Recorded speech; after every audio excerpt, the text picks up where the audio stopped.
2026 ఫిబ్రవరి 15వ తారీఖున మహాశివరాత్రి రోజు శివుణ్ణి ఎలా పూజించాలి అంటే, పొద్దున్న లేచిన తర్వాత నుంచి కూడా మీరు ప్రశాంతంగా ఉండండి. భార్య మీదో, పిల్లల మీదో, ఫ్రెండ్స్ మీదో ఇష్టం వచ్చినట్లు అరవద్దు, మీ ఇష్టం వచ్చినట్లు ప్రవర్తించవద్దు. చాలా వరకు ఏంటంటే లేచి మీరు స్నానం చేసుకుని శివాలయంకి వెళ్ళడం, లేకపోతే మంత్రం చదువుకోవడం, లేదంటే శివుడికి సంబంధించిన కొన్ని కార్యక్రమాల్లో పాల్గొనడం, ఎక్కడ కూడా బ్యాలెన్స్ తప్పదు. అలాగే నాన్ వెజ్, మద్యం, శివుడు ఇప్పుడు కొత్తగా ఏంటంటే ముందు తాగేది డ్యాన్స్ చేయడం, ఇవంటే శివరాత్రి ఊరేగింపు.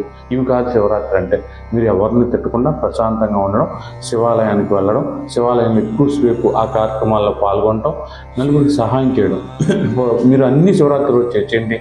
చివరికి పంచదార వేయడం, ఆవులకు గడ్డి పెట్టడం, లేకపోతే గోధుమ నూక ఏదో ఒకటి పెట్టడం, ఆవులకు ఆహారం పెట్టడం, అలాగే పట్టుపొళ్ళు ఇలాంటివి లేని వాళ్ళకి పంచడం. శివరాత్రి రోజు చేసే ఈ దానాలు ఇవన్నీ కూడా మంచి ఫలితాలు ఇస్తాయి.